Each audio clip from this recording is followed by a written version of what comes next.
পৌরসভা নির্বাচন বা পঞ্চায়েতের নির্বাচন না। এই নির্বাচনে কিন্তু আপনার বাড়ির সামনে ড্রেন ঠিক হলো কিনা, রাস্তায় লাইট জ্বললো কিনা, রাস্তা পরিষ্কার হলো কিনা, তার নির্বাচন না। এই নির্বাচন হচ্ছে পশ্চিমবঙ্গ থেকে যে দুরাচারী সরকার, যে অপশাসনের সরকার, যে সরকার সারা পশ্চিমবঙ্গের যুবকদের ভবিষ্যৎ নিয়ে ছিনিমিনি খেলে সারা পশ্চিমবঙ্গকে একটা অন্ধকারময় জায়গায় নিয়ে গেছে, তার পরিবর্তনের যে লড়াই, সেই লড়াইয়ের নির্বাচন হচ্ছে এই নির্বাচন। আজকে আমরা দেখেছি আমাদের সারা মালদা জেলা সহ সারা পশ্চিমবঙ্গে মানুষের কোনো কর্মসংস্থান নেই। একজন গ্রামের খেটে খাওয়া মানুষ, তিনি যেমন তার গ্রামে কাজ পাচ্ছেন না, একজন স্বল্প শিক্ষিত মানুষ বা স্কিল লেবার যারা হাতের কাজ জানে তাদেরও কোনো কাজ নেই। সকলকে কাজের জন্য রাজ্য ছেড়ে বাইরে যেতে হচ্ছে। বাড়িতে বৃদ্ধ বাবা মা পরিবারকে ছেড়ে বাইরে যেতে হচ্ছে। আমরা গত 15 বছর ধরে দেখলাম তৃণমূলের সরকার কিন্তু পরীক্ষায় পাস করতে পারলো না, তারা কোথাও কোনো কর্মসংস্থান করতে পারলো না। যারা শিক্ষিত যুবক ছিলেন তারা চাকরির পরীক্ষা দিলেন, কেউ চাকরি পেলেন। যারা অযোগ্যরা চাকরি পেলেন, তারা তৃণমূলের নেতাদের ধরে কেউ জমি বিক্রি করে, কেউ বাড়ির গয়না বন্ধক রেখে তৃণমূলের নেতাদের টাকা দিয়ে চাকরি পেলেন, তাদের চাকরিও থাকলো। তৃণমূলের শিক্ষামন্ত্রীর বান্ধবীর খাটের তল থেকে কোটি কোটি টাকা আমরা উদ্ধার হতে দেখলাম। আজকে সারা পশ্চিমবঙ্গে যেমন শ্রম পরিযায়ী হয়ে গেছে, শিক্ষা পরিযায়ী, মেধা পরিযায়ী, শিল্প পরিযায়ী। আজকে এখানে কারোই কর্মসংস্থান নেই। পশ্চিমবঙ্গে 6.5 লক্ষ সরকারি পোস্ট ফাঁকা আছে, সেগুলো পূরণ করছেন না তৃণমূল নেত্রী। আজকে মাননীয় নরেন্দ্র মোদী তিনি করোনার সময় সারা ভারতবর্ষের 130 কোটি মানুষকে করোনার টিকা দিলেন বিনামূল্যে। আর তার সঙ্গে কি করেছিলেন, যে সেই সময় গরিব মানুষ বাড়ির বাইরে বেরোতে পারছিল না কাজের জন্য, তাদের যাদের না খেয়ে দিন গুজরান করতে হয়, সেই কারণে তিনি বিনা পয়সায় রেশনের চালের ব্যবস্থা করে দিয়েছিলেন। আর সেই চাল বিক্রি করে তৃণমূলের খাদ্যমন্ত্রী জেল খেটে বেরোলেন। একটা অদ্ভুত অবস্থা। সারা পশ্চিমবঙ্গের আজকে 8 লক্ষ কোটি টাকা ঋণ মাথার উপর। একটা বাচ্চা জন্মগ্রহণ করলে 80,000 টাকা ঋণের বোঝা নিয়ে আজকে জন্মগ্রহণ করছে।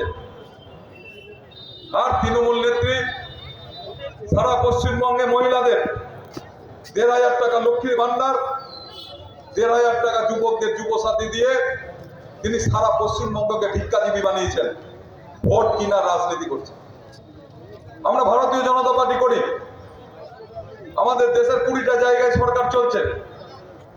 আমরাও মহিলাদের মাসে মাসে টাকার ব্যবস্থা করেছি, কারণ এইটা সামাজিকভাবে প্রয়োজন আছে। ভারতীয় জনতা পার্টি যুবকদের মহিলাদের এই 1,500 টাকার বিরোধী নয়। আমরা সরকারে আসলে এই টাকা 3,000 করে দেব, কিন্তু তার সঙ্গে কি করব, তার সঙ্গে আমরা পশ্চিমবঙ্গে কর্মসংস্থানের ব্যবস্থা করব। আজকে আপনার বাড়িতে 1,500 টাকা বা 3,000 টাকা দিয়ে পরিবার চলে না। আপনার বাড়ির ছেলেটা যদি চাকরি না পায়, আপনার বাড়ির মানুষটা যদি কাজ না পায়, তাহলে কিন্তু সংসার চলবে না। আজকে সারা পশ্চিমবঙ্গে একটা ভয়ানক অবস্থা। দেখবেন মানুষের হাতে কাজ নাই, মানুষ সুদে কিছু মানুষের কাছ থেকে টাকা ঋণ করছে। যাদের কাছ থেকে টাকা ঋণ করছে তারাও তৃণমূলের আশ্রিত। আর মানুষকে চুষে খাওয়ার একটা পদ্ধতি এই সরকার করছে। এর আমরা পরিবর্তন চাই। আজকে আমরা সারা পশ্চিমবঙ্গে শিল্প স্থাপন করব। মাননীয় মুখ্যমন্ত্রী মমতা ব্যানার্জি তিনি মাঝে মাঝে শিল্প সামিট করেন। সারা ভারতবর্ষের পৃথিবীর বড় বড় শিল্পপতিদের নিয়ে কোটি কোটি টাকা খরচ করে তিনি শিল্প সামিট করেন। আমরা তারপরে কি দেখি, যে সেই মিটিং শেষ হয়ে যায়, শিল্পপতিরা বাড়ি ফিরে যায়, তাদের যে ইনভেস্টমেন্ট পশ্চিমবঙ্গে ছিল, সেই ইনভেস্টমেন্টটাকে নিয়ে তারা অন্য রাজ্যে চলে যাচ্ছে। এখানকার সমস্ত শিল্প পরিযায়ী হয়ে যাচ্ছে। আজকে আমরা ক্ষমতায় আছি, যদি আমরা নিশ্চিতভাবে কেন্দ্রের ক্ষমতায় আছি, কেন্দ্রীয় সরকার রাজ্য সরকারের একসঙ্গে মিলে আমরা পশ্চিমবঙ্গে শিল্প স্থাপন করব। আজকে যেমন গরিব মানুষ কাজ পাবে, স্বল্প শিক্ষিত যুবকরা কাজ পাবে, আজকে শিক্ষিত ছেলেরা যাদের কাছে টোটো চালাতে হচ্ছে এমএ পাস বিএ পাস করে, তাদের বেকার হয়ে টোটো চালাতে হবে না, তারা সম্মানজনক ভাবে তাদের চাকরির ব্যবস্থা হবে, কর্মসংস্থানের ব্যবস্থা হবে। আমরা এই পরিবর্তন চাই, কারণ আজকে এই পরিবর্তন যদি না করি, আমাদের যে আগামী প্রজন্ম আমাদের কাছে প্রশ্ন করবে যে বাবা কাকা দাদু জ্যাঠা তোমরা কি করেছো, আমাদেরকে এই অবস্থায় সামাজিক অর্থনৈতিক ভাবে ফেলে দিয়ে তোমরা চলে গেল, আমাদের এই অবস্থা করে গেল। তারা আমাদের কাছে প্রশ্ন করবে, আর এই প্রশ্নের জবাব আমাদের সবাইকে দিতে হবে। তাই জন্য বলবো, আমাদের এখনই সচেতন হওয়ার সময়। আজকে পশ্চিমবঙ্গের যদি কর্মসংস্থান করতে হয়, শিল্প আনতে হয়, স্বাস্থ্য শিক্ষা ক্ষেত্রে পশ্চিমবঙ্গে যে পুরনো গৌরব ফিরিয়ে আনতে হয়, তাহলে এখানে আপনাকে বিজেপি সরকার আনতে হবে। যে সরকার আনলে ওই যে 6.5 লক্ষ সরকারি পোস্ট ফাঁকা আছে, সেই পোস্ট বিনা মূল্যে বিনা টাকায় বেকার যুবকদের পরীক্ষা দিয়ে পাওয়ার সুযোগ আমরা করে দেব। আজকে মানুষের ডিএ নিয়ে কি নোংরামো করছে, সেই ডিএ এর ব্যবস্থা আমরা করে দেব। আজকে সমস্ত ব্যাপারে তৃণমূলের নেতারা যেখানে পয়সা নেই, যেখানে ব্যবসা নেই, যেখানে ধান্দা নেই, সেখানে তারা মানুষের কোনো কাজ করেন না। যেখানে ধান্দা আছে সেখানে তৃণমূলের নেতারা আছে। এই অবস্থার পরিবর্তন করতে হবে। আর আরেকটা বিষয় আমি বলতে চাই, আজকে আমরা সকলেই জানি 1947 সালে মোহাম্মদ আলী জিন্নাহ দ্বিজাতি তত্ত্বের ভিত্তিতে ভারত ভাগ করেছিল। আমাদের ভারত মা 3 টুকরো হয়ে গেছিল, পাকিস্তান, পূর্ব পাকিস্তান আর আমাদের এই ভারতবর্ষ। আর ডক্টর শ্যামাপ্রসাদ মুখার্জি, যিনি আমাদের এই ভারতীয় জনতা পার্টির পূর্ব প্রতিষ্ঠাতা, তিনি আমাদের বাংলাকে ভাগ করেছিলেন। কারণ তিনি সেই সময় দূরদর্শী চিন্তাতে বুঝতে পেরেছিলেন যে আজকে এই বাংলা যদি পূর্ব পাকিস্তানের মধ্যে চলে যায়, তাহলে এখানে যারা হিন্দু বাঙালি, আমরা দাস ঘোষ যারা আছি, ভট্টাচ মন্ডল সরকার, যারা হিন্দু বাঙালিরা আছি, সমস্ত আমাদের সারা পৃথিবীতে কোথাও থাকার জায়গা থাকবে না। সেই কারণে তিনি আজকে আমাদের এখানে নমস্য ব্যক্তি ছিলেন শিবেন্দ্র শেখর রায়, চাঁচলের রাজার উদ্যোগে তারা শ্যামাপ্রসাদ মুখার্জির কাছে গেছিলেন। তারা বলেছিলেন যে আমাদের হিন্দু বাঙালিদের জন্য একটা হোমল্যান্ড প্রয়োজন, হিন্দু বাঙালিদের থাকার পৃথিবীতে কোথাও আর জায়গা নেই, লাস্ট জায়গায় পশ্চিমবঙ্গ, আমাদের সেই হোমল্যান্ড তৈরি করতে হবে। শ্যামাপ্রসাদ মুখার্জি লড়াই করে এই হোমল্যান্ড হিন্দু বাঙালিদের জন্য দিয়ে গেছেন। আর মমতা ব্যানার্জি তিনি একটা এমন পরিস্থিতি তৈরি করছেন যে এইটা পশ্চিমবঙ্গে একটা ভারতবর্ষ থেকে আলাদা রাষ্ট্র হয়ে গেছে। তিনি ভারতবর্ষের সংবিধান মানছেন না। প্রধানমন্ত্রী এলে তিনি বলছেন কোমরে দড়ি বেঁধে লকআপে ভরে দেব। আজকে রাষ্ট্রপতি আসছেন, তাকে প্রোটোকল ভেঙে অপমানিত করছেন।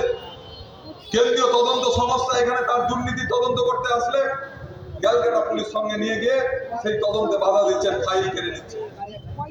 আজকে একটা এই ভয়াবহ অবস্থা, এই অবস্থা যদি চলতে থাকে তাহলে নিশ্চিতভাবে আগামী 10 বছরের মধ্যে তার যে সংখ্যালঘু তোষণ অনুপ্রবেশকারীদের যে হয়ে তিনি যেভাবে কথা বলছেন, তার 2004 সালের সেই বক্তব্য তার সম্পূর্ণ বিপরীতে গিয়ে পার্লামেন্টে তিনি সেদিন বলেছিলেন লিস্ট নিয়ে গিয়ে অনুপ্রবেশকারীদের, যে পশ্চিমবঙ্গে অনুপ্রবেশকারীদের সঙ্গে নিয়ে এখানে বামফ্রন্ট সরকার চালাচ্ছে, তাদের ভোট নিয়ে অনুপ্রবেশকারীদের ভারতবর্ষ থেকে বিতরণ করতে হবে। তার উল্টো কথা তিনি এখন সরকারে এসে বলছেন, কারণ তার ভোট ব্যাংক সেই অনুপ্রবেশকারী, আজকে তাদের পক্ষে কথা বলছে। এই অবস্থা চলতে থাকলে আমাদের যেভাবে ডেমোগ্রাফিক ভাবে আমাদের সারা বর্ডার লাইনগুলো চেঞ্জ হচ্ছে, আমাদের পশ্চিমবঙ্গ কতদিন সুরক্ষিত থাকবে সেটা আপনাদের চিন্তা করতে হবে। আজকে আগামী প্রজন্মকে, ভবিষ্যৎকে সুরক্ষিত রাখতে আমাদের হিন্দু বাঙালিদের একমাত্র হোমল্যান্ড পশ্চিমবঙ্গকে সুরক্ষিত রাখতে আজকে এই সরকারের পরিবর্তন জরুরি। আর যদি ইংলিশ বাজারের কথা বলি, ইংলিশ বাজার পৌরসভা আগে বামফ্রন্টের ছিল, 1995 সাল থেকে কংগ্রেস, তৃণমূল কংগ্রেসের অধীনে আছে। এই পৌরসভায় 2010 সালে ইংলিশ বাজারের মানুষের জন্য পরিশুদ্ধ পানীয় জলের প্রজেক্ট দিয়েছে, যাতে বাড়ি বাড়ি পরিশুদ্ধ পানীয় জল পৌঁছে যায়।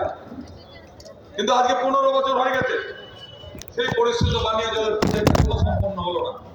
শহরের মানুষকে জল কিনে খেতে হচ্ছে, আর গ্রামের মানুষ পিএইচের লাইনে জল তাদের কাছে পৌঁছাচ্ছে না। সারা শহরে অল্প বৃষ্টি হলে জল জমে যায়, জল বেরোচ্ছে না, চরম যানজট। রাস্তা দিয়ে কেউ তাড়াতাড়ি পরীক্ষা দিতে গেলে, অফিস যেতে গেলে আপনি সঠিক সময় পৌঁছাতে পারবেন না। এই অবস্থার আজকে ইংলিশ বাজার শহর পরিবর্তন করতে হবে। আজকে যে আমাদের জীবন ধারণের মান ইংলিশ বাজারে, আজকে সারা উত্তরবঙ্গের গেট, এটা উত্তরবঙ্গের দুয়ার দিয়ে মানুষ উত্তরবঙ্গে প্রবেশ করে। আর সেই ইংলিশ বাজারের হাল, এখানে মানুষের জীবন ধারণের হাল দেখলে মানুষ কটাক্ষ করে আমাদের। এই হাল ফেরাতে হবে। ইংলিশ বাজারে গৌড় আছে, মালদা জেলায় আদিনা আছে, এখানে আমাদের ট্যুরিজমের প্যাকেজ তৈরি করে যাতে যেমন আমাদের ইংলিশ বাজারে রোজগার বাড়বে, তেমন স্থানীয় কর্মহীন মানুষ কর্মসংস্থান হবে, বেকার যুবকরা কাজ পাবে। সেই বিষয়ে কোনো চিন্তা না এই সরকার করছে, না এখানকার যারা নেতৃত্ব আছে তারা করছে। আজকে বিভিন্ন ভাবে সিল্ক শেষ হয়ে গেছে। আমাদের আমের কোয়ালিটি এমন ভাবে ড্রপ করেছে, আজকে সেই আম নিয়ে সরকার চিন্তা করছে না। আমাদের এখানকার যারা নেতৃত্ব আছে তারা চিন্তা করছেন। আজকে 5 লক্ষ পরিবার আমের উপর দাঁড়িয়ে আছে, সিল্ক রেশনের উপরে 2 লক্ষের উপর পরিবার দাঁড়িয়ে আছে। আজকে এই শিল্পগুলো যে মরণ দশা, সরকারি সাহায্য না পেয়ে সরকারি অবহেলায় যে অবস্থায় পরিণত হয়েছে, এই পরিবারগুলোর কি অবস্থা আপনারা চিন্তা করতে পারছেন। এই সমস্ত অবস্থা যদি পরিবর্তন করতে হয়, ইংলিশ বাজারের মানুষের জীবন ধারণের মান উন্নত করতে হয়, আমাদের বেকার যুবকদের কর্মসংস্থানের ব্যবস্থা করতে হয়। আজকে সারা পরিবার যাতে একসঙ্গে সকলে মিলে থাকতে পারে, 2 পয়সা রোজগার করে খেটে বাবা মাকে সঙ্গে নিয়ে পরিবার নিয়ে, সেই পরিবর্তন করতে হবে। আজকে সেই পরিবর্তন করতে হলে আজকে আমাদের আগামী 23শে এপ্রিল পদ্ম ফুল চিহ্নে ভোট দিয়ে ইংলিশ বাজারে বিজেপিকে জয়যুক্ত করতে হবে। আর যাদের যাদের এখানে আত্মীয় স্বজন, বন্ধু বান্ধব সারা পশ্চিমবঙ্গের অন্যান্য জায়গায় আছে, তাদেরকে অনুরোধ করতে হবে, তাদেরকে বলতে হবে যে পশ্চিমবঙ্গের পরিবর্তন করতে হবে। নাহলে আমরা পশ্চিমবঙ্গে আগামী দিনে থাকতে পারবো কিনা, সুরক্ষিত থাকতে পারবো না, সেটা যেমন চিন্তার ব্যাপার। আগামী প্রজন্ম সঠিকভাবে এখানে কর্মসংস্থান করে দুধে ভাতে থাকতে পারবে কিনা, সেটাও চিন্তার ব্যাপার। তো পশ্চিমবঙ্গকে উন্নত করতে, উন্নত ইংলিশ বাজার, এটাকে স্মার্ট সিটির আওতায় আনতে হলে এখানে সরকারের পরিবর্তন দরকার। আজকে এই যানজট থেকে মুক্তি, এই পচা জল থেকে মুক্তি, আজকে ইংলিশ বাজার শহরের পরিশুদ্ধ পানীয় জলের যে আমরা পাচ্ছি না, কিনে খেতে হচ্ছে, তার থেকে মুক্তি পেতে আজকে ইংলিশ বাজারে যেমন পদ্ম ফুল যে ভোট দিয়ে এখানে ভারতীয় জনতা পার্টিকে জেতাতে হবে, যেমন পশ্চিমবঙ্গে ভারতীয় জনতা পার্টি সরকার আনতে হবে। আমরা কেন্দ্রীয় সরকার, রাজ্য সরকার মিলে এখানে শিল্প তৈরি করব। আজকে বিভিন্ন কর্মসংস্থানের ব্যবস্থা হবে মানুষের। আজকে সারা পশ্চিমবঙ্গের পুনর গৌরব পুনরুদ্ধার হবে। এইটুকু বলে আমি সকলকে আমার নমস্কার জানিয়ে আমার বক্তব্য শেষ করছি। বন্দে মাতরম, ভারত মাতা কি জয়। জয় শ্রীরাম। জয় শ্রীরাম। জয় শ্রীরাম। আমাদের মধ্যে উপস্থিত হয়েছেন আমাদের প্রাক্তন সভাপতি, আরো একজন এই অঞ্চলেরই অধিবাসী, লড়াকু নেতা, সম্মানীয়